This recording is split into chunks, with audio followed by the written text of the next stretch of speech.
Hello students, देखिए आज हम डिस्कस करेंगे एक्सरसाइज 5.3। लेकिन 5.3 एक्सरसाइज तो हम करेंगे, लेकिन उससे पहले इस 5.3 एक्सरसाइज में जो मेन टॉपिक्स है उनको समझने की कोशिश करेंगे। देखिए क्वेश्चन सॉल्व करना कोई गलत नहीं है, बिल्कुल वो तो गलत क्या करने ही पड़ेंगे, लेकिन आपको उसका लॉजिक तो क्लियर हो थोड़ा सा। तो इसमें आते हैं Argand plane and polar representation.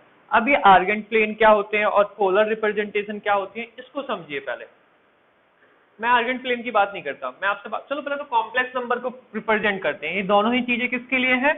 For complex number, क्योंकि चैप्टर ही आपका कौन सा है? Complex number. अब देखिए आर्गेंट प्लेन को समझने से पहले आप ये समझ लीजिए, आपने कार्टेशियन प्लेन पढ़ा होगा। आर्गेंट प्लेन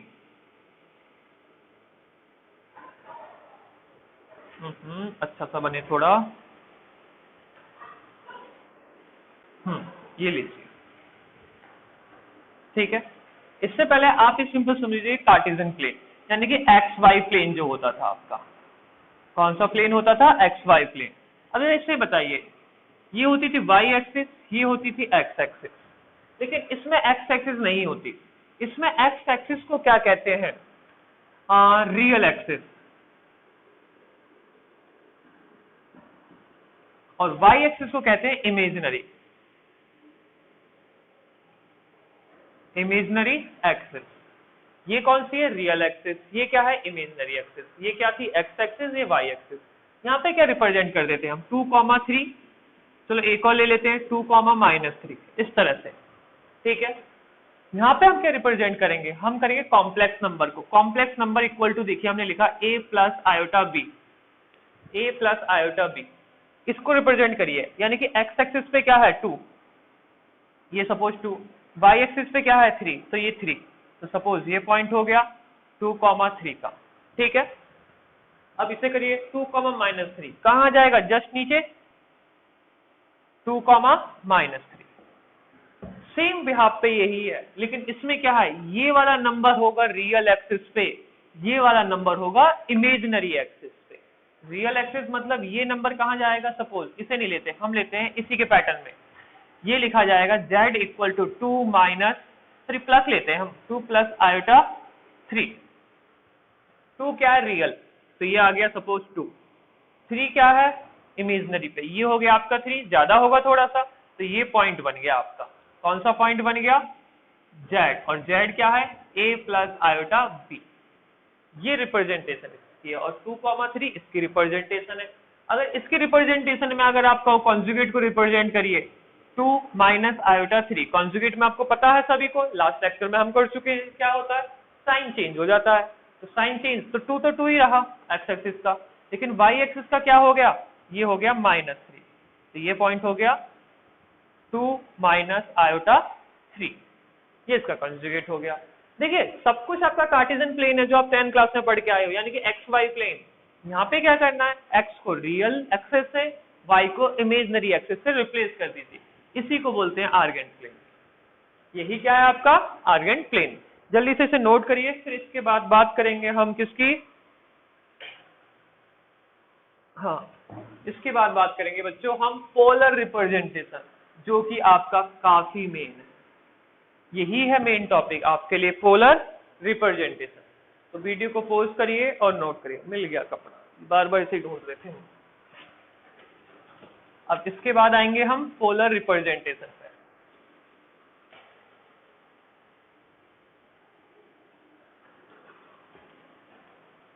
अब पोलर रिप्रेजेंटेशन मेन क्यों है? क्योंकि पोलर रिप्रेजेंटेशन होती है आपकी आर और थीटा। पोलर रिप्रेजेंटेशन में बात करते हैं हम किसकी? Polar coordinate.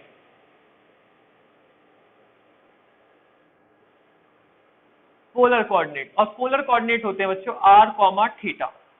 क्या होते हैं? R comma theta. अब ये आर कॉमा थीटा है क्या, कैसे होगा, क्यों होगा, सारी बात करेंगे। एक्सिस वही रहेंगी आपकी, real axis and imaginary axis. तो इसे कैपिटल एक्स, इसे कैपिटल वाई से भी रिप्रेजेंट कर सकते हो, कोई बड़ा इशू नहीं। अब देखिए जेड क्या होता है? जेड इक्वल टू होता है आपका ए प्लस आयोटा बी, इस तरह से लिखा था हमने। आप चाहते हो तो देखो ऐसे ना लिख के ऐसे भी लिख सकते हो, कोई प्रॉब्लम नहीं है। X plus iota y, meaning वो ही है। यहाँ पे क्या हो गया, x हो गया, यहाँ पे क्या हो गया, y हो गया, बस। अब देखिए r क्या होता है, थीटा क्या होता है। मैं आपसे कहता हूँ मॉडुलस जो आपने पढ़ा था, मॉडुलस वही r होता है, यानी कि r मतलब क्या है, मॉडुलस ऑफ कॉम्प्लेक्स नंबर। तो बताइए इसके अकॉर्डिंग क्या हो जाएगा, x का स्क्वायर प्लस y का स्क्वायर। ये बताता क्या है, लेंथ बताएगा, ये आपकी क्या बताएगा, लेंथ। अब बात आती है थीटा। थीटा बताता है एक्स एक्सिस से रोटेशन, यानी कि कितनी रोटेशन है, एंटी क्लॉकवाइज। लेकिन उसे लिखा कैसे जाता है, लिखने का एक सिंपल सा तरीका, इसको देखिए, ये जो आपने आर लिखा है इसी को बोलते हैं आर इक्वल टू, एक मिनट सॉरी। तो देखिए बच्चों, यह क्या बोला हमने, जो आपका मॉडुलस होता है वही रिप्रेजेंटेशन करा जाता है आर से, तो दोनों ही एक चीज है। तो ये ए वाले वर्ड पे ध्यान दीजिए, ये क्या है ए, तो ए को क्या लिखा जाएगा, आर कॉस थीटा। और कॉम्प्लेक्स नंबर यानी कि इमेजिनरी पार्ट को क्या लिखा जाएगा, आपका बी, और ये हो जाएगा आर साइन थीटा। देखिए आर तो आपको पता लग गया कैसे निकाला जाता है, अब बात किसकी आती है, थीटा कैसे निकालोगे। तो बच्चों ये तो मैथमेटिक्स का क्वेश्चन देखेंगे हम, जब ही आपको समझ में आएगा। यानी कि कैसे निकालने का मीनिंग क्या है, इस तरह से कह सकते हो कि कॉस थीटा ही हो गया, ए अपॉन आर आ जाएगा, बी अपॉन आर आ जाएगा, वो सॉल्विंग पे आएगा।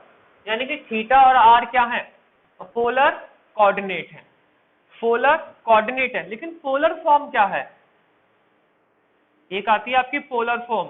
तो पोलर फॉर्म होती है z इक्वल टू ए, क्या होता है आपका r cos theta, plus b क्या होता है आपका, देखिए आयोटा आयोटा लिखिए पहले, b क्या होता है r sin थीटा। ठीक है, अब बताइए r कॉमन ले लिए तो क्या हो गया, cos theta iota sin theta. ये होती है पोलर फॉर्म, ये होते हैं पोलर कोऑर्डिनेट। तो कुछ भी नहीं है, आप r निकालिए, थीटा निकालिए, यहाँ पुट कर दीजिए, r और थीटा एक ही बात है। लेकिन जरा इसमें ध्यान से समझिए, सपोज हमने थीटा निकाला, ये निकला हमारा थीटा, ठीक है। तो बताइए अगर ये प्लस प्लस का है, हाँ, तो इसी क्वाड्रेंट में आएगा। और ये लेंथ कितनी होगी, सपोज पी तक की लेंथ, ये होगी r, या फिर मॉडुलस ऑफ z।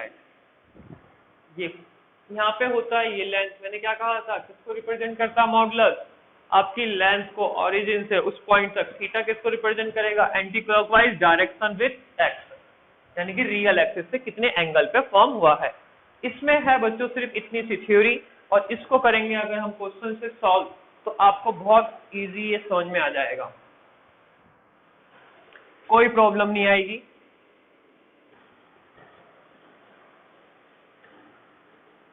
अगर आपने कोऑर्डिनेट कह रहा हूं मैं, ट्रिग्नोमेट्री अच्छी तरह से पढ़िए, क्योंकि यहाँ पे थीटा निकालना मेन मोटिव हो जाएगा आपका।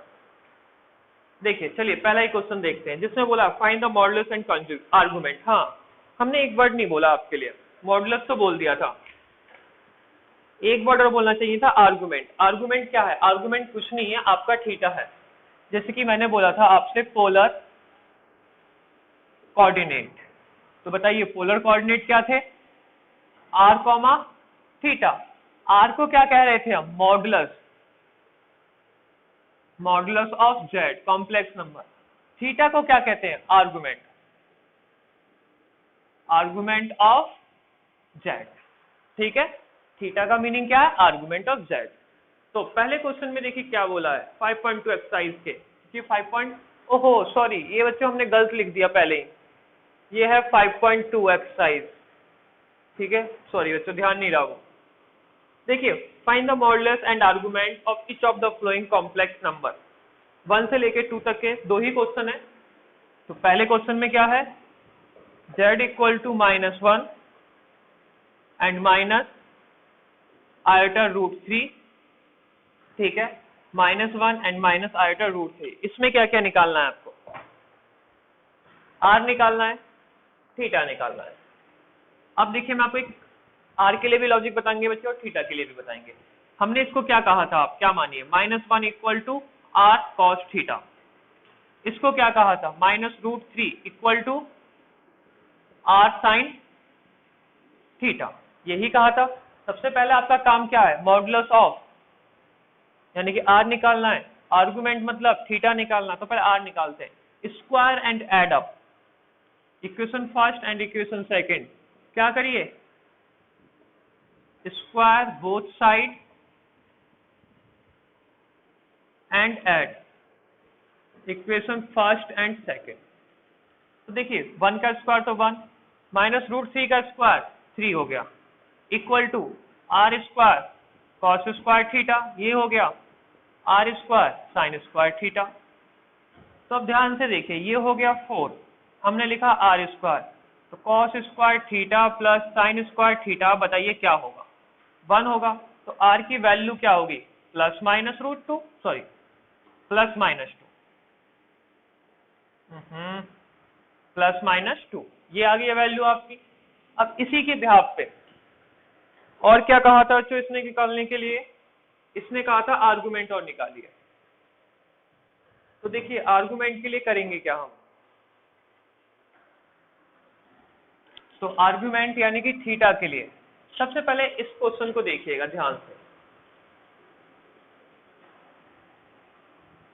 मैंने आपसे कहा था ये रियल और ये इमेजिनरी, ये क्या दोनों नेगेटिव है, दोनों नेगेटिव किस क्वाड्रेंट में आते हैं वो समझिए बच्चों। दोनों नेगेटिव का मतलब क्या, एक्स भी नेगेटिव रहे और ये वाई वाला भी नेगेटिव रहे, तो कौन से क्वाड्रेंट में, थर्ड क्वाड्रेंट में। यानी कि जो थीटा की वैल्यू निकलेगी, ध्यान से समझिए, थीटा की वैल्यू क्या रहेगी, 180 से लेके 270 के बीच में रहेगी। 180 से लेके कहां तक रहेगी, 270 के वो बीच में रहेगी। तो देखिए वैल्यू निकालते हैं अब, हाँ जी ये रखा इस टर्म्स को लेकर पहले, हाँ चलिए इसकी वैल्यू अब सॉल्व करेंगे हम। तो वैल्यू के लिए देखिए -1 सिंपल लिखा हमने, equal to R cos theta. अब देखिए आर की वैल्यू पुट करेंगे यहाँ से, अरे हाँ यहाँ तो आर की वैल्यू 2 आई है, लेकिन हम जो आर की वैल्यूज को लेंगे बच्चों प्लस लेंगे, क्योंकि ये किस पे बात करी जाती है, मॉडुलस पे, क्योंकि वो लेंथ होती है, ठीक है, वो नेगेटिव पॉजिटिव नहीं होगी, 0 ऑरिजिन से लेके कहाँ तक रहेगा, सपोज यहाँ तक है, तो ये 5 6 जो भी रहेगा मैग्नीट्यूड में रहेगा पॉजिटिव के, तो क्या लेंगे सिर्फ पॉजिटिव। तो -12 ये हो गया R equal to cos theta. तो बताइए कॉस थीटा को बच्चों मैं ऐसे लिख दूं -1/2। अब बताइए डायरेक्ट लिखते हैं साइन थीटा के लिए, तो साइन थीटा को क्या लिख सकते हैं बताइए, -√3/2, कोई बड़ा इशू नहीं है। अब देखिए आप चाहो तो थीटा इससे निकाल लीजिए, आप चाहो तो बच्चों थीटा इससे निकालिए, एक ही बात है, निकालना तो मैं आर्गुमेंट है, मीनिंग थीटा फाइंड आउट करना है, आपकी चॉइस है, किसी से भी सॉल्व करिए, लेकिन याद रखिए 180 और 270 के बीच में ही आएगा, अगर कुछ और आता है तो वो गलत है। चलिए पहले से कर देते हैं, ये दोनों से करके दिखा देंगे, क्या दिक्कत है। -12 कॉस थीटा, माइनस माइनस लिखा। अब बताइए कॉस थीटा की जो वैल्यू आती है, देखिए हाफ, ये कितने पे आता है, cos 60 यानी कि 5/3। अब देखिए माइनस है, हमने ट्रिग्नोमेट्री में बताया था, ये अगर माइनस है तो कॉस से कॉस कभी कैंसिल नहीं होगा, इस माइनस को आप अंदर रखिए। तो इसके लिए cos थीटा इक्वल टू, ध्यान से देखिए, cos नो चेंज कितने पे होता है, 180 पे, तो यानी कि 5 + π/3, और after school to college cos क्या होता है, इसमें नेगेटिव होता है, तो यानी कि cos π + π/3 क्या रहेगा आपका, -cos π/3, cos से cos cancel, theta equal to देखिए क्या आ गया, 2π/3, यही हो गया आपका आर्गुमेंट, और ये क्या हो गया था, मॉडुलस जो मैं फाइंड करना था। लेकिन मैं आपको बच्चों इससे भी निकाल के दिखाता हूं थोड़ा सा, साइन थीटा, तो देखिए -√3/2।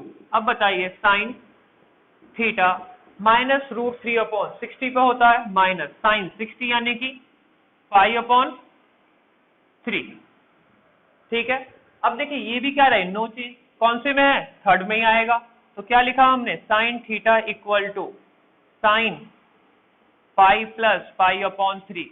आप देख लीजिएगा sine 180 plus theta minus sine theta होता है, तो बताइए थीटा की वैल्यू क्या हो गई, 3, यानी कि ये हो गया, हाँ 3 + 1 4, 4π/3, देखिए बिल्कुल सेम आया होगा, नहीं सेम नहीं आया, अरे हाँ बच्चों देखो 3 और +1 4 ही तो होगा, ठीक है। इसी के साथ इस क्वेश्चन को नोट करिए, फिर आगे बढ़ते हैं हम।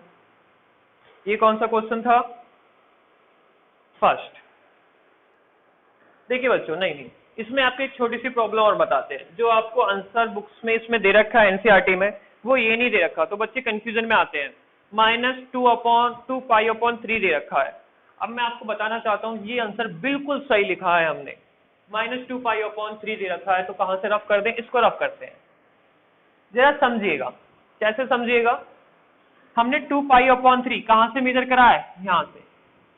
ये जब भी पॉजिटिव है, क्योंकि एंटी क्लॉकवाइज मेजर करने पे हमारा ये आया है 4 पाई/3। लेकिन अगर मैं इसको यहाँ से मेजर करता तो कैसा आता? नेगेटिव आता। ये हमने आपको थर्ड चैप्टर में बताया है, एंटी क्लॉकवाइज है तो पॉजिटिव और क्लॉकवाइज है तो क्या होगा? नेगेटिव। पॉइंट यही रहेगा। जरा ये बताइए, ओवरऑल एंगल कितने का होता है? 360 का होता है। तो ध्यान से देखिएगा बच्चों, ये क्या है? Anti clockwise. ठीक है, अब क्लॉकवाइज देखिए। क्लॉकवाइज टोटल एंगल कितने का होता है बच्चों? 360 का। अगर 360 का मतलब क्या हो गया? 2 पाई का होता है। 360 का मतलब क्या हो गया? पूरा 2 पाई का होता है। अगर मैं 2 पाई में से, यानी कि 360 में से ये एंगल माइनस कर दूं, तो यही तो एंगल बचेगा, 4 पाई/3। तो बताइए कितना हो गया? 6 पाई -4 पाई/3। तो कितना हो गया? हाँ, देखिए ये हो गया 2 पाई/3। और बताइए कैसी डायरेक्शन में है? क्लॉकवाइज। और क्लॉकवाइज के एंगल कैसे होते हैं? ऑलवेज नेगेटिव होते हैं। और ये नेगेटिव होने का मतलब ये आपका आंसर दे रखा है। तो इसलिए बच्चे कहते हैं कि ये गलत है। बच्चों ये बिल्कुल सही है। आपको थोड़ा सा और बताते हैं इसके बारे में। देखिए कैसे बताते हैं। मैंने कहा आपसे, सपोज ये वैल्यू आई है आपकी 200। नहीं, प्रॉपर सॉल्व करते हैं, जब ज्यादा मजा आएगा। 4 पाई/3 है, तो 4 सिंपली पाई/3 कितना होता है? 60, 240, यानी कि 240। ये कितना एंगल है? 240 है। तो अगर ये 240 डिग्री है, तो देखिए या तो मैं क्लॉकवाइज कैसे लिख सकता हूं बच्चों? 240। या फिर मैं ये एंटी क्लॉकवाइज कैसे लिख सकता हूं मैं? 240। लेकिन मैं क्लॉकवाइज भी तो लिख सकता हूं। तो क्लॉकवाइज कितना आएगा? आप खुद बताइए। 360 सम होता है तो 120 होगा। और ऐसे एंगल मेजर करते हैं तो वो क्या होता है? नेगेटिव होता है। तो देखिए ये कितना होगा? -2 पाई/3, यानी कि -2, और ये क्या है? 60, तो क्या हो गया? -120। तो देखिए जो एनसीईआरटी ने दिया है बच्चों वो बिल्कुल सही दिया है, जो हमने करा है वो बिल्कुल सही है, क्योंकि ये पोजीशन बताता है। पोजीशन तो यही है आपकी, लेकिन अगर एंटी क्लॉक कर रहे हो तो 240 आंसर होगा, और क्लॉक कर रहे हो तो आप -120 आंसर होगा। तो आप इसको करते हो तो ये भी सही है, और इसको करते हो ये भी सही है। ये आपको इसलिए थोड़ा डिटेल में बताया है कि आप कंफ्यूजन में नहीं आए अगली बार।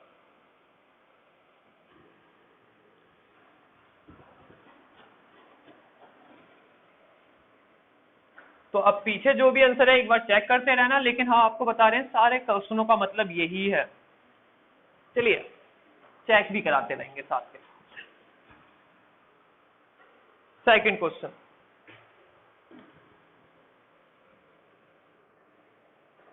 क्या दे रखा है? z = -√3 plus iota. तो देखिए ये क्या बन गया? फिर से आर्गुमेंट और कंजुगेट निकालने हैं। हमने इसको क्या कहा है आपके लिए? -√3 = r cos थीटा। इसे क्या मानिए? यहाँ कुछ नहीं है तो 1 है, तो 1 = r sin थीटा, इमेजिनरी में साइन, स्क्वायर करिए और ऐड करिए।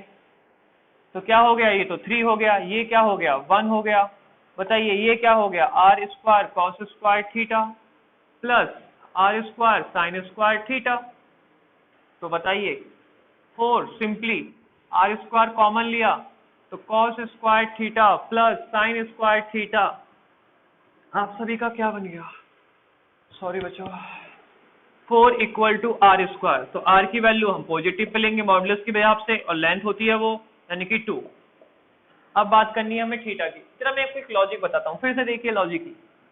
यहाँ पे हम सिर्फ सॉल्यूशन की बात नहीं करेंगे। ये क्या है? -3 मतलब इस वाले पे होगा। ये क्या है? प्लस, यानी कि आंसर कहाँ आएगा आपका? सेकंड क्वाड्रेंट में। ये कैपिटल X लिख देते हैं, कैपिटल Y। देखिए कैसे पता लग रहा है, रियल पार्ट पे नेगेटिव है, ये रियल पार्ट थी नेगेटिव, इस तरफ इमेजिनरी पार्ट में 1 पॉजिटिव है, तो ऊपर यानी कि 1, तो कौन सा क्वाड्रेंट हो गया, सेकंड क्वाड्रेंट। तो आंसर आएगा आपका 90 और 180 के बीच।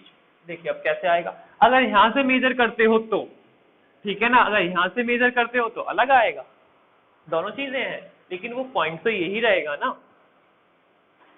कहाँ पे आए हम, हाँ आर निकल गया। तो अब देखिए इसी के लिए, इसे क्या लिख सकते हो, -√3 इक्वल टू 2 cos थीटा। अब देखिए मैंने आपको बच्चों दोनों तरीके से बताया था, दोनों तरीके से मीनिंग आप इससे भी निकालोगे तब भी सेम आंसर आएगा, इससे निकालोगे तब भी सेम आंसर आएगा, ऐसा कुछ नहीं कि आंसर गलत होगा। चलिए हम दोनों से निकालेंगे फिर से, लेकिन अगले क्वेश्चन को देखो एक एक बार से निकालेंगे, किसी एक से ही। हाँ cos थीटा -√3/2 cos थीटा। अब -√3/2 कितने पे होता है, cos 30 पे होता है, यानी कि π/6 हो गया। सेकंड क्वाड्रेंट में लाना है हमें, तो सेकंड क्वाड्रेंट में लाने के लिए cos theta equal to cos, no change का मतलब π/6। तो बताइए π/6 क्या हो जाएगा, cos 180 minus theta, minus cos theta ही तो है, बताइए थीटा की वैल्यू क्या होगी, 5π/6। इसको सॉल्व करके देख लीजिए, 5 × 30 कितना आया 150, और 150 कहाँ रहेगा, इसी में रहेगा, क्योंकि हमें क्लॉकवाइज की बात कर रहे हैं सारी, sorry anti clockwise anti clockwise anti clockwise. अब देखिए बच्चों, इससे तो निकाल दिया, अब इससे भी निकाल देते हैं, क्या प्रॉब्लम है, सारे क्वेश्चन कर देते हैं सेम पैटर्न पे। अभी साइन थीटा, तो बताइए साइन थीटा की वैल्यू क्या होगी, साइन थीटा की वैल्यू होगी 1/2। अब देखिए, तो जब साइन थीटा की वैल्यू 1/2 होगी तो आप तो ये तो कह दोगे साइन थीटा कितने पे आ जाता है, 30 पे, तो π/6 सिंपल लिख दीजिए, बिल्कुल सही बात है, आप ये कह सकते हो π/6। लेकिन हमें पता है ये इसमें आना ही नहीं है, ये कौन से में आना है, इस क्वाड्रेंट में आना है, यही सही से समझाया गया था आपको। तो कन्वर्ट करिए, कैसे कन्वर्ट करोगे, sine theta equal to sine pi minus π/6, आप कहोगे ये तो पॉजिटिव है, तो बच्चे बिल्कुल सही बात है, after school as for sine और कॉसेक इसमें पॉजिटिव ही तो होते हैं। तो क्या हो गया 6 - 1 5π/6 थीटा, तो देखिए सेम आया।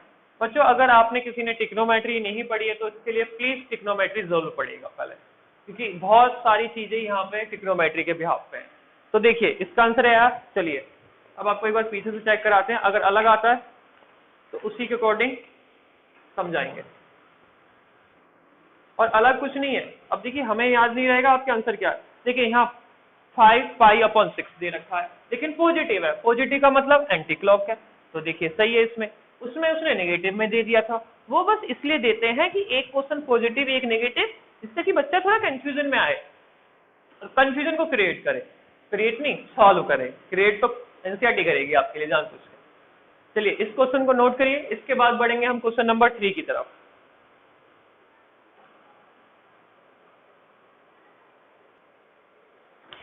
तो देखिए बच्चों अब बढ़ते हैं हम आगे, क्वेश्चन नंबर 3, इसमें सिंपली कहा है इसने each of complex number polar form में लिखना है।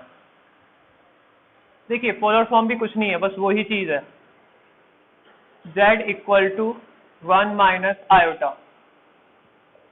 तो सबसे पहले आपको पोलर फॉर्म के बारे में पता होना चाहिए। तो पोलर फॉर्म कुछ नहीं होती, r cos theta plus iota sine theta, यही होती है। तो मीनिंग क्या है, r और थीटा की वैल्यू निकालनी ही पड़ेगी। क्वेश्चन नंबर फर्स्ट ही है बच्चों, और ये बिल्कुल सेम है, एक मिनट, ठीक है। तो देखिए इसको लिखिए, ये क्या है cos थीटा के बराबर, 1 इक्वल टू क्या हो गया r cos थीटा, ये यहाँ पे कुछ नहीं है, याद रखिए 1 है और माइनस का 1 है यहाँ पे। चलो इसे थोड़ा सा इजी वे में लिखते हैं जब आपको थोड़ा और क्लियर हो जाए, 1 प्लस आयोटा माइनस 1। तो देखिए 1 किसके बराबर, r cos थीटा के, और -1 किसके बराबर, r sin थीटा के। और सबसे पहले क्या निकालेंगे हम, r निकालेंगे, और उससे ही पहले ये समझ लीजिए कौन से क्वाड्रेंट में आएगा, ये पॉजिटिव का है और ये नेगेटिव का है, तो यानी कि फोर्थ क्वाड्रेंट में, कैपिटल X कैपिटल वाई कौन से क्वाड्रेंट में रहेगा, फोर्थ में। तो यहाँ से एंगल मेजर होगा तो अलग होएगा और यहाँ से मेजर करोगे तो अलग होगा। तो देखिए 1 स्क्वायर एंड रेड, ये बच्चे आप बहुत बार समझ चुके हो स्क्वायर एंड रेड को। तो आर स्क्वायर डायरेक्ट लिखते हैं 2। तो बताइए आर की वैल्यू क्या होगी, √2। आर निकल गया, बस कॉस थीटा निकाल दीजिए और साइन थीटा निकाल दीजिए और बेसिकली थीटा निकाल दीजिए। अगर मैं सही बात कहूं आपसे तो थीटा आप इससे निकालो, इससे एक ही बात है। ये हम आपको स्टार्टिंग के फर्स्ट और सेकंड क्वेश्चन में बता चुके हैं अच्छी तरह से। तो देखिए simply cos theta equal to, ध्यान से देखिए कॉस थीटा इक्वल टू क्या हो जाएगा, ये R cos theta equal to 1। तो कॉस थीटा इक्वल टू क्या हो गया 1/r यानी कि √2। आप कहोगे तो 45 पे होता है तो दिक्कत क्यों ले रहे हो, 45 लिख दीजिए। लेकिन मैं आपको बता रहा हूं बच्चे आंसर 45 नहीं हो सकता है, बिल्कुल। क्यों 45 नहीं हो सकता है, क्योंकि 45 आपको पता है कैसे हो सकता है, 45 हो सकता है इस तरह से, माइनस का प्लस का 45 हो ही नहीं सकता। अगर प्लस का 45 रहा तो किस में रहेगा, क्वाड्रेंट फर्स्ट में, और ये आना कहाँ पे है, क्वाड्रेंट फोर्थ में। या तो -45 रखोगे आप या फिर सॉल्व करोगे प्रॉपर वे में। हम प्रॉपर वे में सॉल्व करेंगे। तो देखिए चलो ऐसे 2 आंसर बताए हैं आपको, चलिए दोनों बताते हैं। अरे नहीं कंफ्यूजन में आ जाओगे ज्यादा में तो दूसरा मार्कर लेना पड़ेगा। तो देखिए क्या लिखा, cos theta after school to college positive होता है, फोर्थ क्वाड्रेंट है। तो देखिए क्या लिखा मैंने, कॉस 2π माइनस π/4, 2π माइनस π/4। तो बताइए क्या हो गया, कॉस 360 माइनस थीटा क्या रहता है, कॉस थीटा ही तो रहता है, और वो भी प्लस का, क्यों, फोर्थ क्वाड्रेंट में है। तो बताइए थीटा की वैल्यू क्या आ गई 8π माइनस π/4। तो कितना हो गया थीटा 7π/4। ये हुई थीटा की वैल्यू आपकी। लेकिन ये कैसे हुई है, क्लॉकवाइज, ठीक है ना। तो बताइए r equal to z equal to r कितना है √2 एंड कॉस कितना हो गया 7π/4 plus iota and sine theta की वैल्यू क्या लिखोगे आप, साइन थीटा कहाँ गया sine theta, oh sorry sine तो साइन रहेगा, थीटा 7π/4। ये हो गया आपका कौन सा फॉर्म, कॉम्प्लेक्स कह रहे हैं हम, पोलर फॉर्म। जल्दी से बच्चों इसे पोज करिए, सॉरी पोज हाँ आप करिए और नोट करिए। कोई प्रॉब्लम होती है, वैसे कोई प्रॉब्लम आनी नहीं है आपको, लेकिन फिर भी इसमें कोई हाँ इसमें सॉल्यूशन को भी मैच करते हैं। देखिए हाँ इसने किस फॉर्म में दिया है बच्चों आंसर, नेगेटिव फॉर्मेट में दिया है। तो नेगेटिव फॉर्मेट में गलत नहीं है, क्यों गलत नहीं है, हमारा आंसर क्या आया है 7π/4। किस फॉर्मेट में आया है, यहाँ से आया है। तो बताइए अगर यहाँ से आंसर मैच करते यानी कि क्लॉकवाइज तो क्या होता, तो उससे बोलते हम, ये था एंटी क्लॉक के अकॉर्डिंग, क्लॉकवाइज। तो देखिए क्लॉकवाइज आंसर क्या होता है 2π माइनस क्या कर दीजिए 7π/4। तो क्या हो जाएगा, और आपको पता है क्लॉकवाइज आंसर कैसा आता है नेगेटिव, तो 8 माइनस 7 यानी कि 1 यानी कि π/4। तो देखिए आ गया थीटा, ये किसके अकॉर्डिंग है, क्लॉकवाइज। तो आप ये आंसर भी आपका बिल्कुल सही है। और z इक्वल टू आप लिखते हो √2 and cos minus π/4 plus iota sine minus π/4, ये भी आंसर सही है आपका। दोनों ही आंसर्स में कोई प्रॉब्लम नहीं होगी बच्चों, मैं आपसे इतना बता रहा हूँ। देखिए बार बार समझने की कोशिश कर लीजिए, क्योंकि पता नहीं लग पाता ऑनलाइन में समझ में आ रहा है या नहीं आ रहा। लेकिन बहुत सिंपल चीज है, अगर यहाँ से एक एंगल आपका जो भी है तो यहाँ से क्या होगा 260 माइनस ही तो होगा, सॉरी 360 माइनस ही तो होगा, 360 मतलब 2π, और क्लॉकवाइज ले रहे हो तो वो क्या लिखा जाएगा, नेगेटिव लिखा जाएगा। नोट कर लीजिए इसको, पोज करिए आप और नोट कर लीजिए।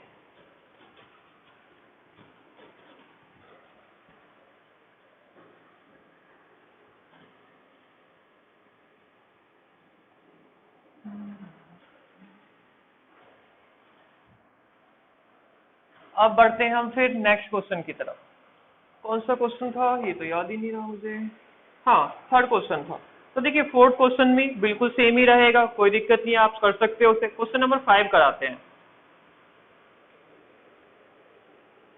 z equal to -1 minus iota.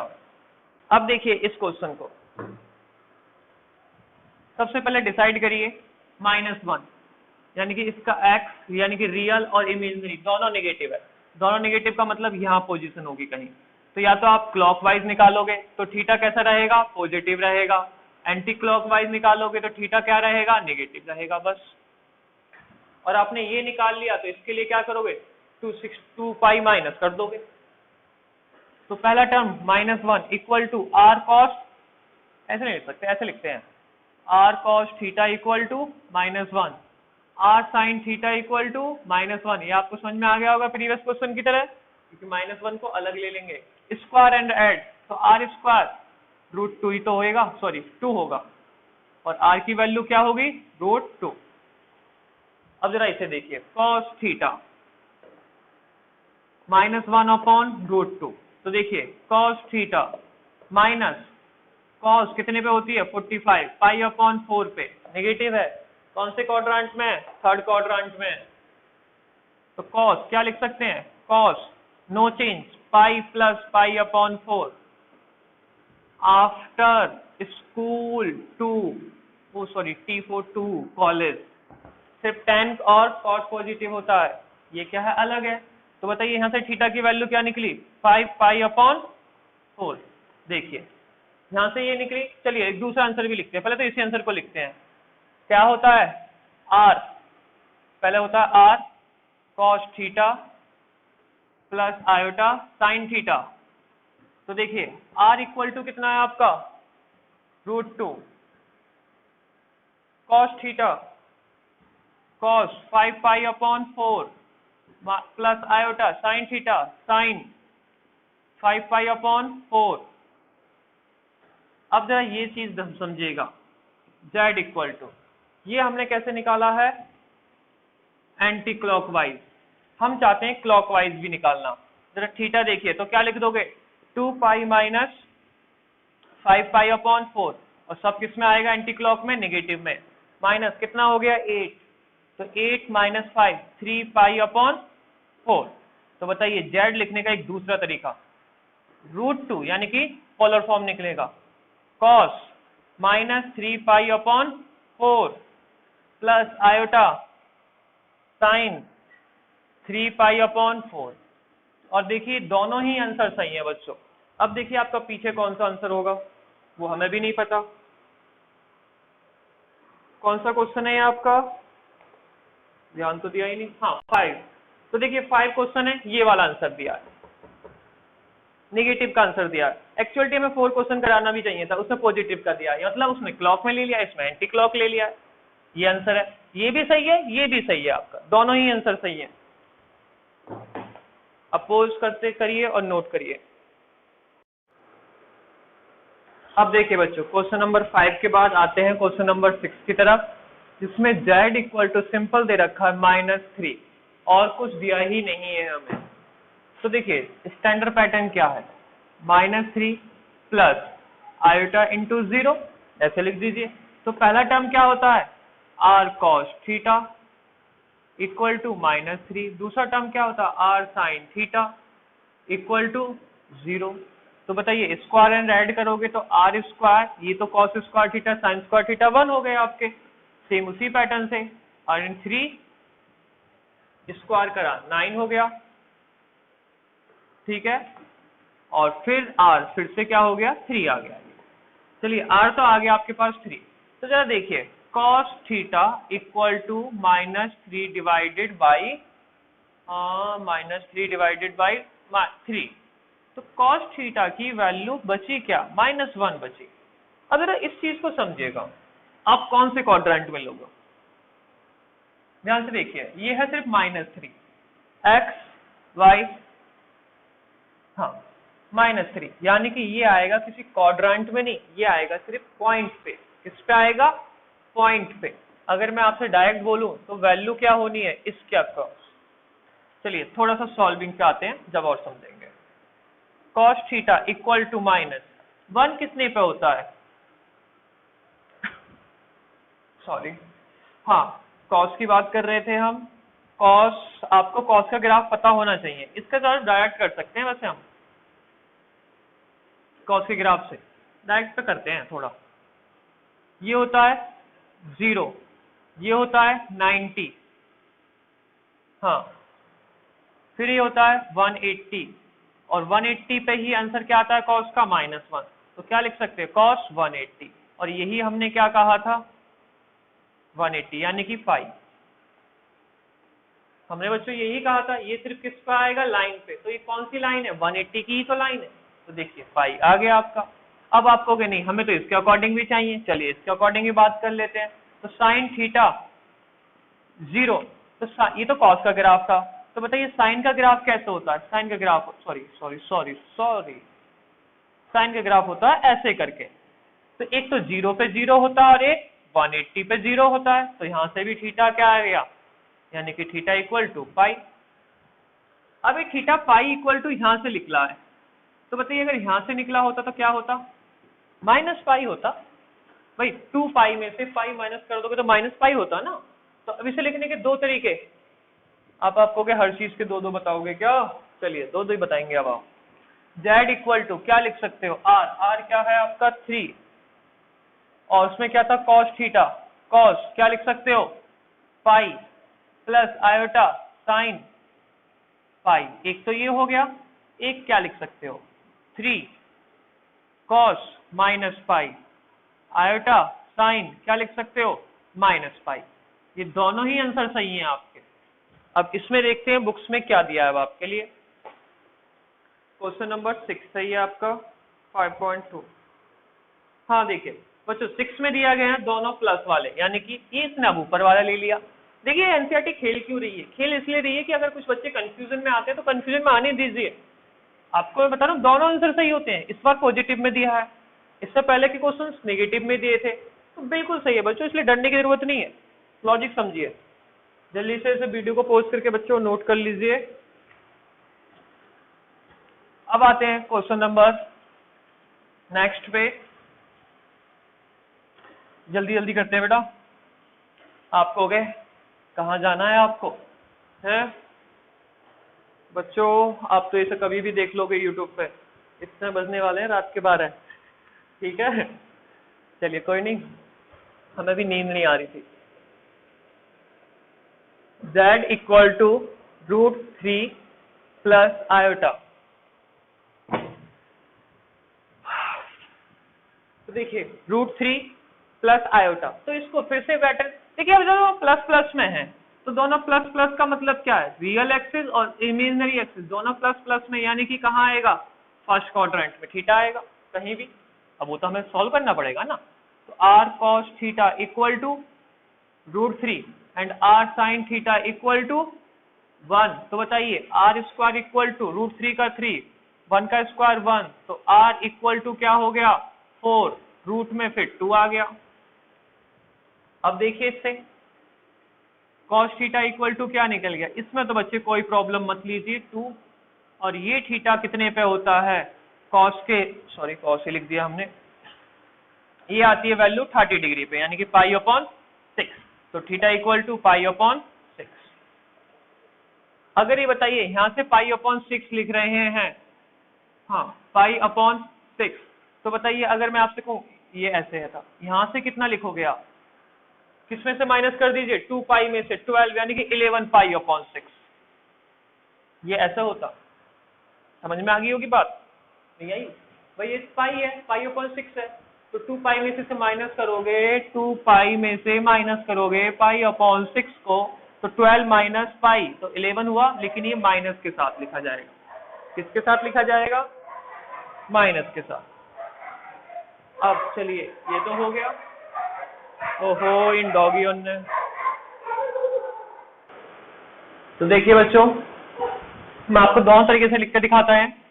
z equal to r2 cos theta क्या है π/6 प्लस आयोटा साइन थीटा क्या है π/6, ये हो गया। अब दूसरा तरीका z इक्वल टू 2 cos क्या हो गया -11 π/6 प्लस आयोटा साइन क्या हो गया -11 पाई/6। इस तरीके से भी, इस तरीके से भी। अब पीछे आंसर क्या दिया होगा वो हमें देखिए पता नहीं रहता है, उसके लिए हाँ अब देखिए ये इसमें प्लस का दिया है, ये वाला नहीं दिया, लेकिन सही दोनों है बच्चों, ठीक है ना। अब लास्ट क्वेश्चन रह गया माइनस आयोटा, इसे सॉल्व करा देते हैं। वैसे टफ नहीं है, लेकिन बच्चों को प्रॉब्लम पता नहीं क्यों आती है इस क्वेश्चन में, क्योंकि इसकी रिप्रेजेंटेशन टफ लगती है। कुछ क्वेश्चंस मैथमेटिकली टफ होते हैं, कुछ क्वेश्चंस रिप्रेजेंटेशन के पॉइंट में टफ होते हैं। क्या था, सिर्फ माइनस आयोटा है क्वेश्चन में? हाँ, माइनस नहीं प्लस आयोटा है, तो z equal two plus iota. तो आप जरा खुद देखिए, रियल इमेजनरी, प्लस का मतलब किस लाइन पे आ गया, y एक्सिस पे आ गया, ये तो वही हो गया सिंपल, 90 आंसर आना है आपका। सिंपल बता रहे हैं हम, डायरेक्ट बता रहे हैं 90 आना। देखिए तो थोड़ा पैटर्न में लिखते हैं, पहले 0 प्लस, और क्या लिख सकते हैं, 0 प्लस 1 डॉट आयोटा या आयोटा डॉट 1। तो देखिए ये क्या हो गया, r cos theta 0 and r sin theta equal to 1। तो बताइए, तो r स्क्वायर हो गया, 0 प्लस 1 रहा, r की वैल्यू क्या होगी, 1√1 ही रहना है। अब जरा यहाँ खुद देख लिए बच्चों, cos थीटा इक्वल टू 0, और cos थीटा 0 कितने पे होता है, cos 90 यानी कि पाई/2 पे होता है। लीजिए ये हो गया आंसर। क्या लिख सकते हो, z इक्वल टू r मतलब 1 cos थीटा यानी कि पाई/थीटा मतलब पाई/2 प्लस आयोटा साइन पाई/2। ये हो गया आपका फाइनल। अब आप कहोगे नहीं हमें तो एक और तरीके से चाहिए। अगर बताइए यहाँ से पाई है, पाई/2 है, तो यहाँ से क्या होगा, -3 पाई/2 होगा, आप उसमें रख देना। इसका आंसर पता नहीं किस तरह से दिया है आपका, चेक कर देते हैं एक बार। 8 क्वेश्चन प्लस में दिया है, यानी कि यही वाला दिया है, ठीक है। चलिए इसी के साथ बच्चों आपकी एक्सरसाइज खत्म होती है। Thank you so much and good night. Sorry good night तो मेरी है, आपका तो पता नहीं, गुड मॉर्निंग रहना चाहिए।